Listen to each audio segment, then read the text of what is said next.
பிரியமானவர்களே, இந்த வேத வசனத்திலே சொல்லப்பட்டிருக்கிறதான சத்தியம் என்ன என்றால், தேவன் நம் பட்சத்தில் இருக்கிறார். ஆதலால் நமக்கு விரோதமாய் இருக்கக்கூடிய உலகம், மாமிசம், பிசாசு என்கிற சத்துரு, இன்னும் நம்முடைய வாழ்க்கையிலே இக்கட்டுகள், பிரச்சனைகள், உபத்திரவங்கள், பாடுகள், கடன்கள், வியாதிகள், பிரியமானவர்களே தடைகள், இவைகள் போன்ற சத்துருக்கள் எல்லாம் நாம் கூப்பிடும் நாளிலே, நாம் தேவனை நோக்கி ஜெபிக்கின்ற வேளையிலே யாவும் பின்னிட்டு திரும்புவார்கள், பின்னிட்டு திருப்பப்படும் என்பதுதான் இந்த வேத வசனத்தில் இருக்கக்கூடிய சத்தியமாயிருக்கிறது. ஒன்றை நாம் மறந்துவிடக்கூடாது.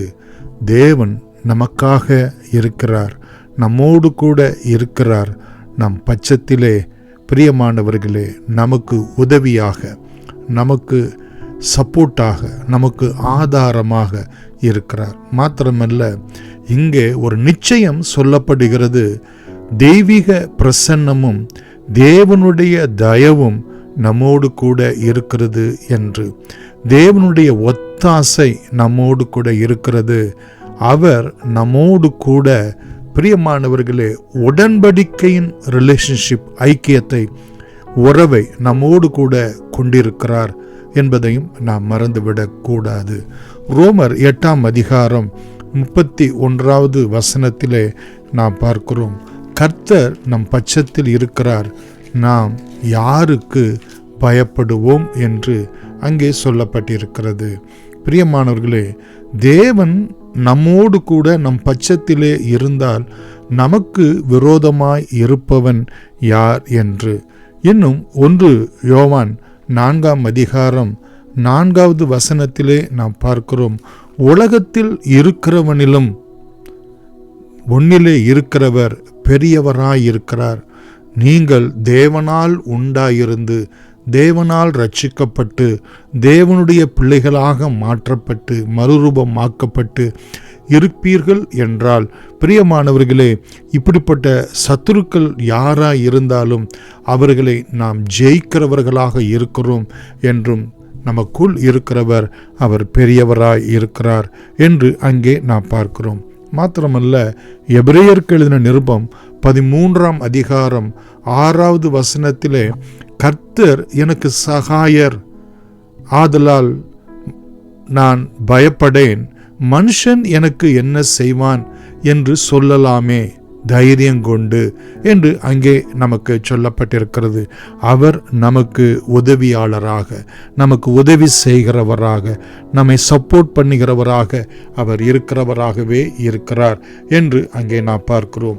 யோசுவாவின் புத்தகம் 1ஆம் அதிகாரம் 5வது வசனத்திலே, பிரியமானவர்களே, கர்த்தர் நல்லவர், அவருடைய கிருபை என்றும் உள்ளது. நீ உயிரோடு இருக்கும் நாளெல்லாம் ஒருவனும் உனக்கு முன்பாக எதிர்த்து நிற்பது இல்லை. தேவன் நமக்கு வாக்கு கொடுத்திருக்கிறார். இந்த வாக்கு தத்தத்தை நாம் பிடித்து கொள்வோம். கர்த்தர் நம்மோடு கூட கிறிஸ்துவுக்குள்ளாய் உடன்படிக்கை செய்திருக்கிறார். அங்கே நோவாவோடு மற்றும் ஆபிரகாமோடு, தாவீதோடு தேவன் செய்த உடன்படிக்கை எல்லாம் கிறிஸ்து இயேசுவுக்குள் மகிமையாய் இருக்கிறபடினால், அந்த உடன்படிக்கையின்படி ஆண்டவர் நம்மை ரட்சிக்கிறவராய், காப்பாற்றுகிறவராய், ஆதரிக்கிறவராய் இருக்கிறார் என்று வாக்கு தத்தங்களை நமக்கு சப்போர்ட்டாக கொடுக்கிறார். பிரியமானவர்களை, ஆணையிட்டு நிறைவேற்றுகிறவராகவும் இருக்கிறார். ஆதலால் நம்மோடு கூட தேவன் செய்த, கிறிஸ்துவுக்குள் செய்த உடன்படிக்கை, வாக்குத்தத்தங்கள், ஆணை, இந்த 3ம் இருக்கிறபடினால் நாம் விசுவாசத்தோடு கூட இவைகளை பிடித்து கொள்வோம். என்ன, நான் உயிரோடு இருக்கும் நாளெல்லாம் ஒருவனும் எனக்கு முன்பாக எதிர்த்து நிற்பது இல்லை. தேவதாசர்களோடு கூட கர்த்தர் இருந்தது போல என்னோடும் இருப்பார். அவர் என்னை விட்டு விலகுவதும் இல்லை, என்னை கைவிடுவதும் இல்லை என்கிற இந்த விசுவாச வார்த்தையை நாம் கூடுதலாக எடுத்துக்கொள்வோம். ஏசாயா 41ஆம் அதிகாரம் 10வது வசனம் நமக்கு தெரிந்த ஒரு வசனம். பிரியமானவர்களே, என்ன சொல்லுகிறது என்றால், நீ பயப்படாதே, நான் உன்னுடனே இருக்கிறேன். நாம் பிரியமானவர்களே செல்லக்கூடிய இடங்கள், அலுவலகங்களாக இருக்கலாம், வேலை ஸ்தலங்களாக இருக்கலாம், படிக்கின்ற இடங்களாக இருக்கலாம், நம்முடைய போக்குவரத்து எதுவாக இருந்தாலும் ஆண்டவர் நம்மளோடு கூட பேசுகிற வார்த்தை, நீ இருக்கின்ற எந்த சூழ்நிலையிலும் நீ பயப்படாதே, காரணம் தேவன் நம்மோடு கூட இருக்கிறார், இம்மானுவேல் என்று. திகையாதே, நான் எங்கே செல்கிறது, என்ன செய்கிறது, இந்த பிரச்சனை என்னை மேற்கொள்ளுகிறது போல இருக்கிறதே என்று இருக்கும்போது திகையாதே, தேவன் நம்முடைய தேவனாய் இருக்கிறார். அவர் நம்மை பலப்படுத்துவார், நமக்கு சகாயம் பண்ணுவார், தம்முடைய நீதியின் வலது கரத்தினால் நம்மை தாங்குவேன் என்று வாக்கு கொடுத்திருக்கிறார். கர்த்தர் நல்லவர், அவருடைய கிருபை என்றும் உள்ளது. ஏசாயா 54 அதிகாரம் 17வது வசனத்தில் கூட நாம் பார்ப்போம் என்று சொன்னார், உனக்கு விரோதமாய் உருவாக்கப்படும் எந்த உலக மாமிசம் பிசாசினுடைய ஆயுதம், மனுஷர்களுடைய எந்த வஞ்சகமும், மேல் அதிகாரத்திலே இருக்கக்கூடியவர்களுடைய எந்த வஞ்சனையும், நமக்கு கீழே இருந்து நமக்கு விரோதமாய் குழி பறிக்கிறேன் என்று நீ விழுந்து போவாய் என்று நினைக்கிறவர்களுடைய எந்த வஞ்சகமும் வாய்க்காதே போம் என்று நாம் வேதத்திலே ஆண்டவர் நமக்கு வாக்கு கொடுத்திருக்கிறதையும் நாம் பார்க்கிறோம். மாத்திரமல்ல பிரியமானவர்களே, யாத்திராகமம் புத்தகம் 14 அதிகாரம் பிரியமானவர்களே 14வது வசனத்திலே நாம் பார்ப்போம் என்று சொன்னால், கர்த்தர் நல்லவர், கர்த்தர் உங்களுக்காக யுத்தம் பண்ணுகிறவராக இருக்கிறார். 13வது வசனத்திலும் பயப்படாதிருங்கள், நீங்கள் நின்று கொண்டு இன்றைக்கு கர்த்தர் உங்களுக்கு செய்யும் ரட்சிப்பை பாருங்கள்.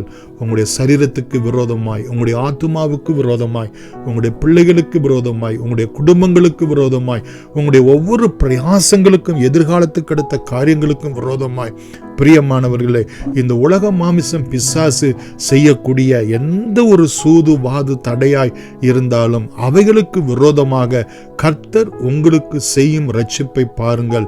இன்றைக்கு நீங்கள் காண்கிற எகிப்தியனை, சத்துருக்களை இனி என்றைக்கும் காண மாட்டீர்கள்.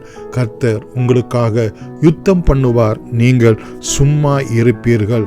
பிரியமானவர்களே, உபாகம புத்தகம் 20 அதிகாரம் 4வது வசனத்தில் கூட நாம் பார்ப்போம் என்று சொன்னால், கர்த்தர் நல்லவர், அவருடைய கிருபை என்றும் உள்ளது. உங்களுக்காக உங்கள் சத்துருக்களோடு யுத்தம் பண்ணவும், உங்களை ரட்சிக்கவும் உங்களோடு கூட போகிறவர் பிரியமானவர்களே உங்கள் தேவனாய கர்த்தர் என்று நாம் அறிக்கை செய்ய வேண்டும். பயப்படவும் கலங்கவும் தத்தளிக்கவும் வேண்டாம் என்று ஆண்டவர் உங்களுடைய இருதயம் துவளவும் வேண்டாம் என்று அங்கே 3-4 வசனங்களிலே நாம் பார்க்கிறோம். பிரியமானவர்களே, கர்த்தர் நல்லவர்.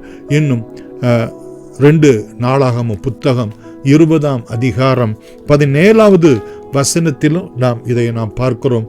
பிரியமானவர்களே, இந்த யுத்தத்தை பண்ணுகிறவர் நீங்கள் அல்ல, யூதா மனுஷரே, எருசலேமின் ஜனங்களே, நீங்கள் தரித்து நின்று கர்த்தர் உங்களுக்கு செய்யும் ரட்சிப்பை பாருங்கள் என்று மோசையோடு கூட தேவன் பேசினதை இங்கே யோசபாத்தினுடைய நாட்களிலே அவர்களுக்கு விரோதமாய் வந்த சத்துருக்களை தேவன் எப்படி மேற்கொள்கிறார் என்பதை தீர்க்க தரிசனமாக உறுதிப்படுத்துகிறதையும் நாம் பார்க்கிறோம். இந்த ஒரு வார்த்தை உங்களுக்கும் எனக்கும் இந்த நாட்களிலும் உறுதிப்படுத்துகிறதா இருக்கிறது.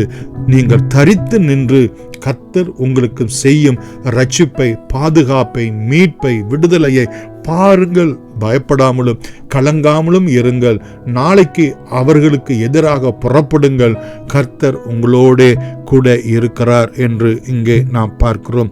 கர்த்தர் நல்லவர், அவருடைய கிருபை என்றும் உள்ளது. 2 ராஜாக்கள் புத்தகம் 6 அதிகாரம் பிரியமானவர்களே 16வது வசனத்தை வாசித்து நாம் செபிக்கலாம். கர்த்தர் நல்லவர், பயப்படாதே, அவர்களோடு கூட இருக்கிறவர்களை பார்க்கலாம் நம்மோடு கூட இருக்கிறவர் அதிகம் என்று அன்றைக்கு எலிசா பிரியமானவர்களே அவனுடைய வேலைக்காரனுடைய கண்கள் திறக்கப்படும்படியாய் விண்ணப்பம் பண்ணினது போல, விசுவாச வார்த்தையை அருளி செய்தது போல இன்றைக்கும் பிரியமானவர்களே உங்களுடைய ஆவிக்குரிய கண்கள் திறக்கப்படும் என்றால் அங்கே தேவ தூதர்கள் உங்களை சுற்றிலும் பாளையம் இறங்கி இருக்கிறதையும், பிரியமானவர்கள் உலகத்தில் இருக்கிறவனிலும் உங்களில் இருக்கிறவர் பெரியவர் என்றும், அவர்களோடு கூட இருக்கிறவர்களிலும் நம்மோடு கூட இருக்கிறவர் பெரியவராக இருக்கிறார் என்றதையும் நாம் காணலாம்.